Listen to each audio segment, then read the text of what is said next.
I guess I don't need this. So I used to do a series of talks called The Bible for Dummies, but it's not nice to call people dummies, so it was the Bible for people that didn't know very much about the Bible. And after the display by Mother Nature earlier this week, I thought, who better to talk about but Noah and the flood?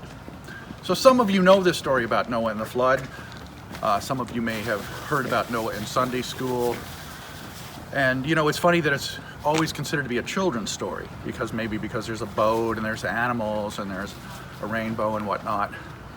But I've always thought it's strange that it's considered a children's story because it's actually one of the most horrifying stories in the whole Bible. It's one of the most horrifying stories in Western literature.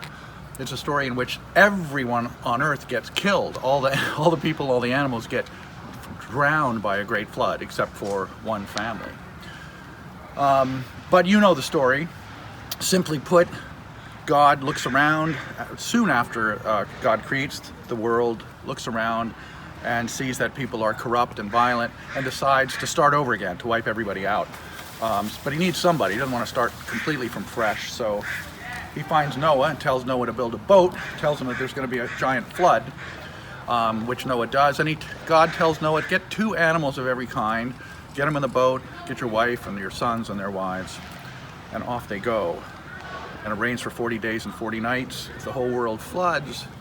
But eventually the flood starts to subside. And Noah sends a raven out to see if there's any land. The raven comes back, doesn't seem to have found anything. Then Noah sends a dove out, and the dove comes back with an olive branch in its beak.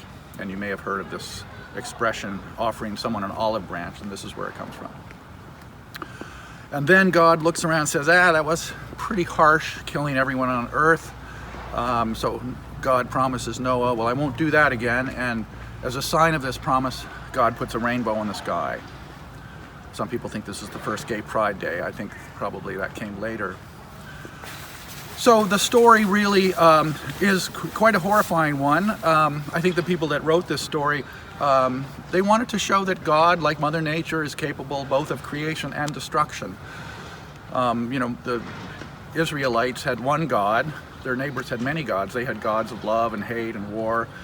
But because the Israelites had one God, that God had to manifest all these different forces of destruction and creation and beauty and ugliness, everything. So it's a very interesting story, and I think on another level, there's a metaphor here for us maybe. And that is that when we start, we are always making a fresh start. And sometimes when we make a fresh start, we have to really let go of the old. We have to let all the parts of our lives that haven't worked particularly well, we have to let those things kind of get washed away. Saving perhaps what is most important, as God saved Noah and his family. So I'm thinking about this idea of flooding and water and starting fresh. Every day we have an opportunity to start over, to let go of what hasn't been working in our lives and to embrace perhaps the new, to embrace new ideas, new ways of doing things.